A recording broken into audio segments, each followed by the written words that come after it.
Hello. All right. So I've done two sections, two videos on chapter 6 of Changing Images of Man, and I am going to try to get through the rest of the chapter on one last video. So, chapter 6, Changing Images of Man, continued. The title of the chapter is The Feasibility of an Integrative Evolutionary Image of Man. They talked about maps in the last section, and I'm going to continue. The map word, the Bible, God gave humanity is difficult to follow in that it is simple, and yet the world is complex because his simple directions, not being followed by the first humans, led to him cursing people and the earth so that it would be difficult and not as very good as he first made it to be. The plans that they have faces difficulties because they aren't God, yet want to be and want everyone else to want to be. It's like they're saying those pesky Christians will be very difficult to convince that they can be gods because they seem to know the true and living God whose place that they want to take forever. It's probably what some of them think or said back in the 80s when they published this book.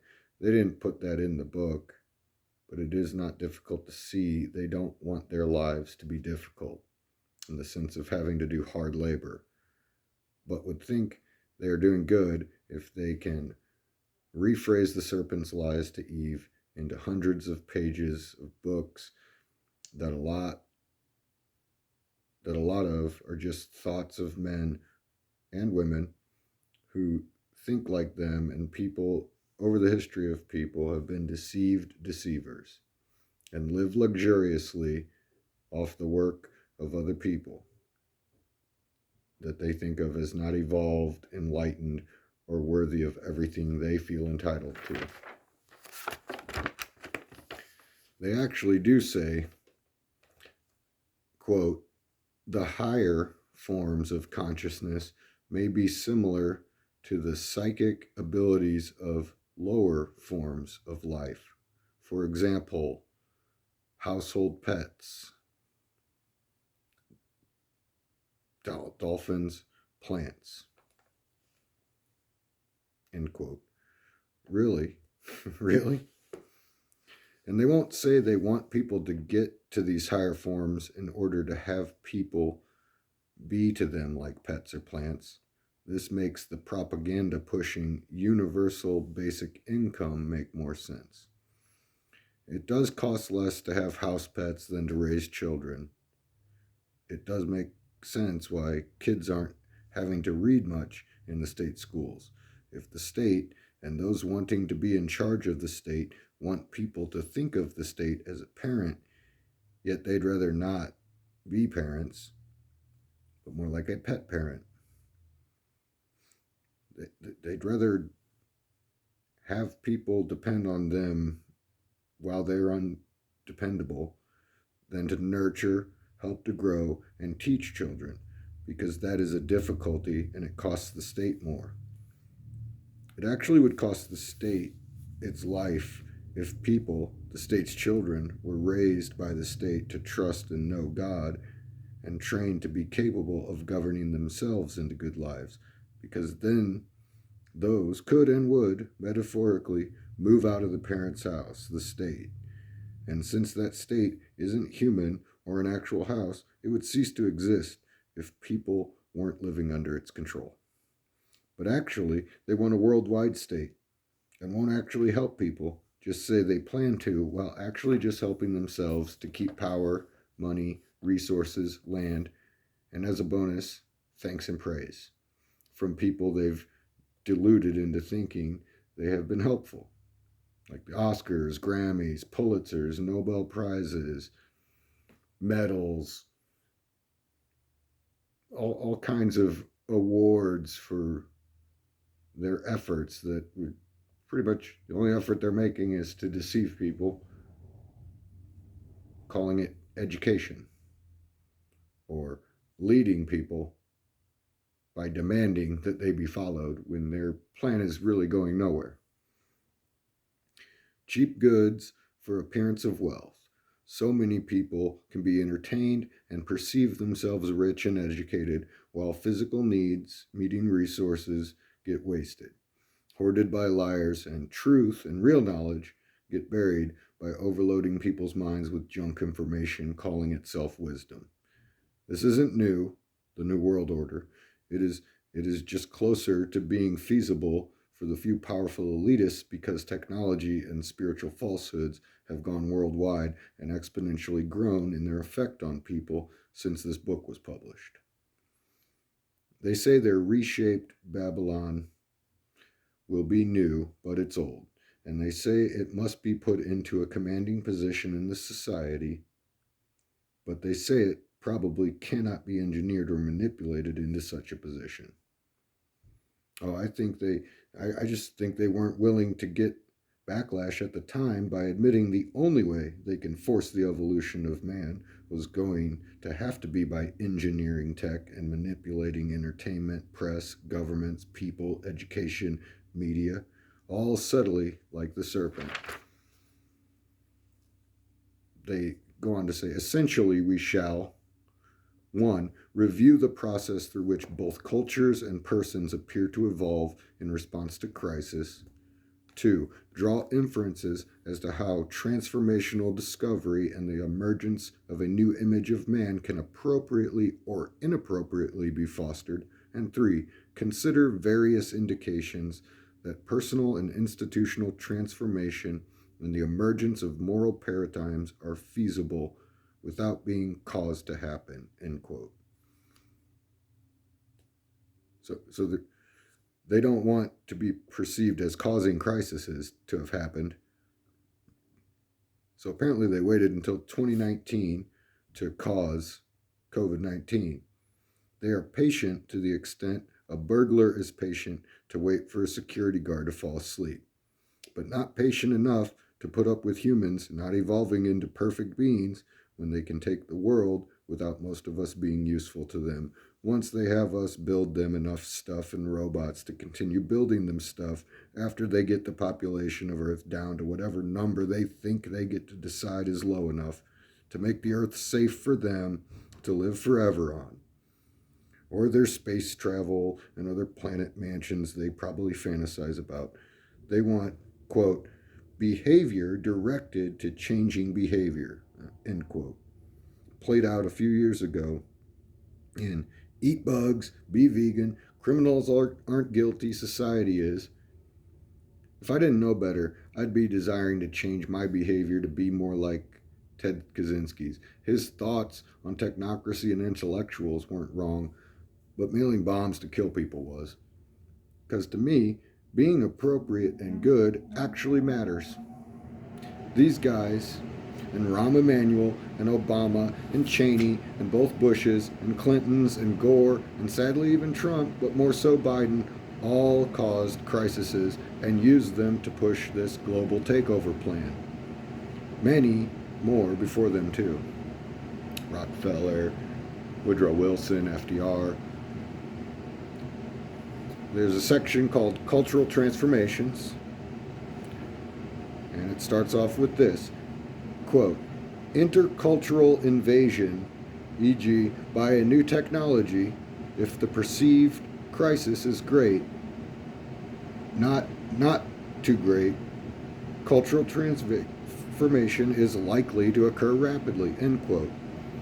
Wonder why they had the COVID death counts so much higher on news screens than they actually were. Wonder why the phony crisis of homophobia and Islamophobia became such frequently used words after smartphones were invented and Facebook was no longer just for college kids. They changed the definition of the word phobia, which was an irrational fear, and saying that if you just don't like something or someone for certain reasons, you had a phobia. They say, quote, revitalization requires explicit intent by members of the society and often takes place within one generation, end quote. Not to get better, that has actually throughout history taken longer. Revitalization would seem to mean to get better, to revitalize, become more living. But that throughout history has taken longer than a single generation. To get worse doesn't take long. It's like, if you don't know, if you've never had a bad habit, trying to break that takes long. To build up good habits takes longer than to fall into bad habits. That's my experience. I think it's most people's experience. So they apparently don't know what the word vital means, don't know how to build anything. Building takes more time than destroying. The Twin Towers crumbled much faster than it took to build them. So I guess the powers that be do at least know how to build building demolition kits and build, at least, the blueprints or designs for weapons and smart tech. Oops, these are both weapons. Weapons and smart tech. Both weapons, different kinds of wars. Nimrod was a mighty hunter, but I don't think he literally built cities or the Tower of Babel. It's crazy to me how it seems psychopaths aren't worried to get their hands covered in the blood of others, but get them muddy and they freak out. Like, there have been many horrible dictators that have done horrible things, and it's like they don't mind getting dirty. But if it was to do something good, like, I don't know, build a house for somebody, they can't stand getting their hands dirty for that. They go on to say, and I quote, the structure of the revitalization process, 5 points to their structure: steady state, period of individual stress, period of cultural distortion, period of revitalization in which occur the functions of Mazeway reformulation, communication, organization, adaptation, cultural transformation, and routinization. And finally, the 5th structure is the new steady state. We do not want their routinization. They have already gotten to have most believe evil and insanity should be routine. We should not want that to become the new steady state. The old evil and insane steady routine societies of Babel, Sodom and Gomorrah, the Soviet Union, Nazi Germany, slave-owning United States, and many others killed billions, and they plan a whole world steady state like those. In the words of Joe Biden, come on, man. They just want to reduce their difficulties and think reducing stress of all people is good for them. But stress actually can and has helped people. Apathy isn't stressful. They'd rather have people apathetic with what they plan to do, because if they carried out their plan while people weren't apathetic and already a bit stressed, this new paradigm would have unapathetic masses killing these paradigm planners very quickly, because the paradigm is planning to destroy them, not evolve them or make the planet less difficult to live on. Unfortunately, most people in wealthy countries with current means to fight it are too reliant on comfort, and like the planners of world domination, don't want difficult lives. Unlike the planners, the masses do have difficult lives, and yet with free time to do what the planners want them doing, like drinking, drugging, yoga, watching charlatan entertainers, overeating, not reading. The elitists, somewhat out in the open plans, gambling, buying stuff for fun or appearance of luxury and wealth that takes their time and money away from real wealth or actual care for nature and people. But here I am reading and writing this. They want a revolution in science. Me too, but they want more occultism and subjective opinion to be called knowledge or science. I would like it if science was closer to actual truth-seeking by the scientific method. They recognize the limits of science, but just want ideas that go out of those limits to be considered scientific. They are crazy people, not trying to be mean, but they do desire nothing more than for their bad ideas to be seen as good, and don't care how destructive they will be when implemented, as long as they don't get blamed for causing the destruction they did premeditate, which is being crazy and evil. They are self centered and want to redefine the word self rather than admit and be held accountable for being what they know is evil, self centered, discontent, prideful, manipulative, greedy, narcissistic, lustful liars. So they are either the dumbest smart people or the smartest dumb people. No, they are evil and think they know what is good. It's crazy. They're the discontent ones, yet they say they aren't. And they aren't the creative minority that they assume will solve problems, but they think they are.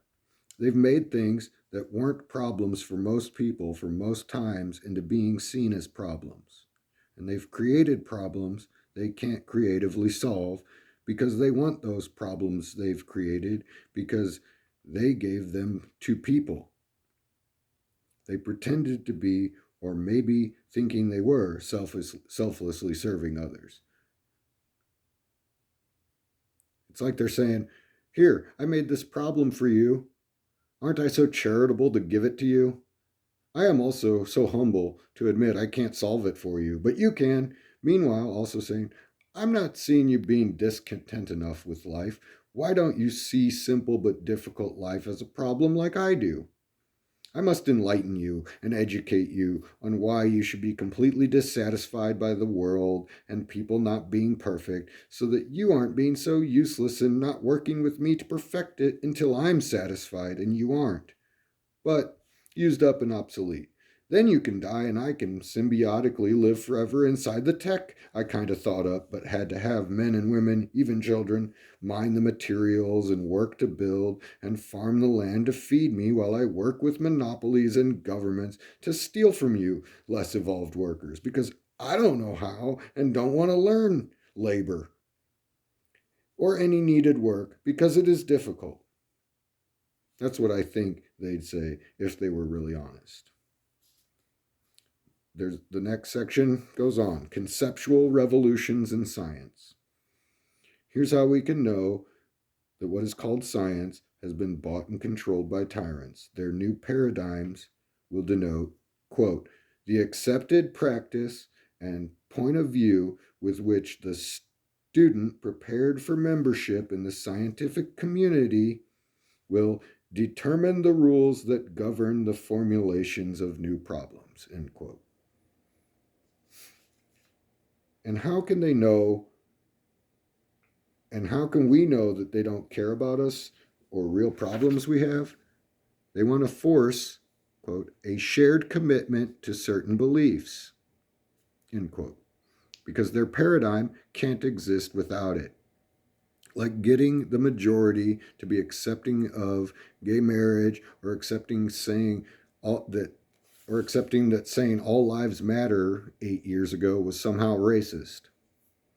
Making social concerns or opinions have the same relation to the laws and rules in a field of scientific inquiry, the fundamental units influencing the scientific research process. That's a quote from them. They say, making social concerns or opinions have the same relation to the laws and rules in a field of scientific inquiry, the fundamental units influencing the scientific research process.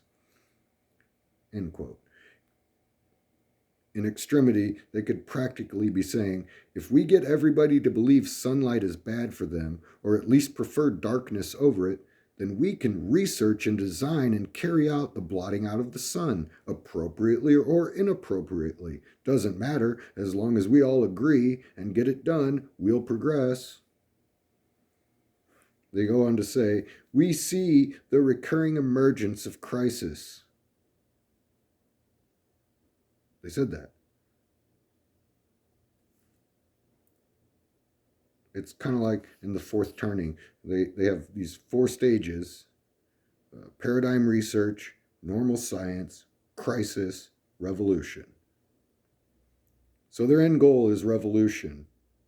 And to begin to get to it on their maps, they must start with revolution. It's like the self-eating snake wrapped around the world. They go on to say, quote, legitimacy is difficult to obtain unless the perception of crisis becomes widespread, end quote. Hence, global warming, global war on terrorism, and COVID-19. They go on to say, quote, transformation of an entire culture takes place only when and if the purity of the original vision is adapted in response to resistance that is encountered by adding to, emphasizing, playing down, and eliminating selected elements of it. That's a quote from 1956, Culture of the United Nations. The U.S. Supreme Court eliminated Bible reading, prayer in public schools. Might have been part of the transformation. Media and government emphasized past sins like slavery, racism, added climate change, science, self-esteem, pornography. They've played down U.S. history of actual charity, played down the Bill of Rights, being unique in world history. They played down the Puritans' views that were good, only emphasizing witch hunts, while emphasizing witchcraft and other occultism, but calling them something else. They played down the evils of communism, while emphasizing socialism as good. They've played down the constitutional republic and emphasized democracy. They've eliminated prophets, Christians, and emphasized philosophers, Buddhism, Taoism, Hinduism. They played down Islam's falsehoods and violence and emphasized it as a religion of peace, etc. They say all heroes are so similar, and all the stories of heroes are basically tales of psychotherapy with 8 stages. This is on page 147, 148. They go through 8 stages of psychotherapy. 8 stages of psychotherapy. 1, adequate mastery of one's life, reliance on defense mechanisms. For example, denial, repression, sublimation.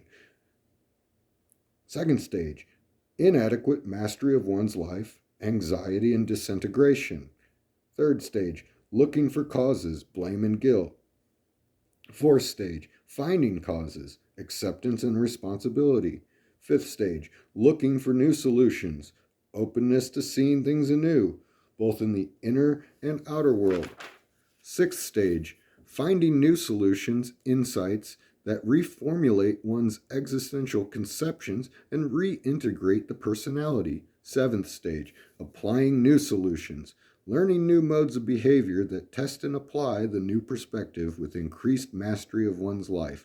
And the 8th stage, new level of adequacy, open-ended growth and learning as normal behavior.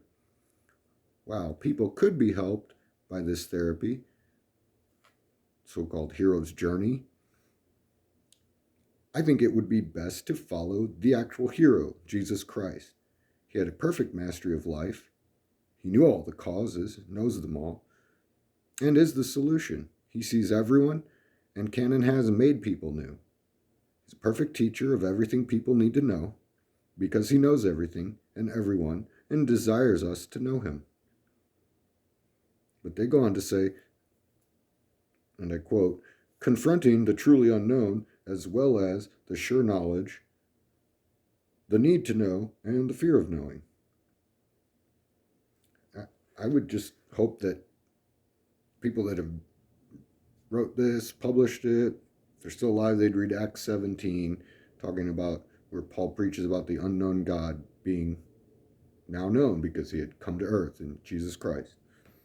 But they ignore him and would rather seek others like synetics, group dynamics, psychosynthesis, Scientology, psychedelic drugs, integral yoga, self-hypnosis, biofeedback training, small conferencing, imagistic thinking, specific educational programs, and others. I recommend we all ignore and avoid these and pray, read the Bible, work, and bond in love with each other and God through Jesus Christ. Because Joseph Campbell was wrong, and the known God is and is eternal. They literally quote Campbell saying, "The known God cannot endure." And our institutions are locked in the mores of industrialism. How can we break this cycle? Imagining makes it so. Joseph Campbell said that. He said that we can just imagine our way out of a cycle. He says the known God can't endure. Frederick S. Perls, the originator of Gestalt therapy, said, quote, "We cannot deliberately bring about changes in ourselves," end quote, or others. And they agree with him while writing a whole book about changing, but also denying the need of humans to be changed by God. And people can change and help other people to change as well. But like Jesus said, and he was the truth and cannot lie, you can do nothing without me. He didn't mean we couldn't sin without him. He allows that and doesn't cause or partake in sinning. So they who wrote this book and those who follow its guidance over God's are up to something, doing something, and it ain't no good. They say their validity is untestable of the observations, opinions of the many who think like them they've quoted, at least by what they call science. But history and the people who trust God have tested most of them as invalid. Yet these people insist they are important insights from which to draw social policy and implications for positive images of continuing evolution. They quote Aldous Huxley saying, quote, "A dualistic perception of God may be bad metaphysics, but it makes good art," end quote. Like I said before, they want to make good and evil into life. But God is life and only good, no matter how little they like his work of art as an artist. A few pages back, they said they couldn't engineer or manipulate. Now they say, central, quote, "central to this pursuit would be learning to manipulate the physical environment and the internal psychical environment," end quote. They really want to move past the industrial age. No wonder they praise Mao. And there's so much negative talk of capitalism while Antifa is funded by tech monopolies, merged with NGOs, and assisted by government. Education. That's a fascia, not a free market, little guy, working man, creative minority, small business supporting individuals. But they emphasize the stimulation of transformational thinking. They say, quote, "emphasize the stimulation of transformational thinking," end quote. Well, okay, I guess individuals should just all think of transforming because they emphasized it. With adding, quote, "furthermore, most importantly, the degree of social disruption accompanying such a change can be affected by the degree of understanding of the forces bringing it about," end quote. Who's understanding? The forces forcing the change of who they're forcing it on, or the people being changed? If the people understood the forces, I would hope we'd stop their planned changes by trusting God and praying he stopped them for us, instead of the king of Daniel chapter 11 having more say than us. Daniel chapter 11, he talks about a king and saying that, quote, "neither shall he regard the God of his fathers, nor the desire of women, nor regard any God. for he shall magnify himself above all. But in his estate shall he honor the God of forces, and a God whom his fathers knew not shall he honor with gold and silver and with precious stones and pleasant things. Thus shall he do in the most strongholds with the strange God. End quote. Daniel chapter 11, 37 to 39. Reminds me, this strange God being honored by this king reminds me a lot of the people in the World Economic Forum telling people you will owe nothing, own nothing, and like it. Hopefully, not too many more people will be convinced that they should be okay with being forced to like not being able to buy or sell because of a phony king and a strange God. But we'll get to know the King Jesus Christ before taking the mark of the beast, just because according to people like Aldous Huxley, a dualistic, two-faced, fork-tongued liar is a good artist. That's all. That's the end of chapter 6 and what I have to say about it.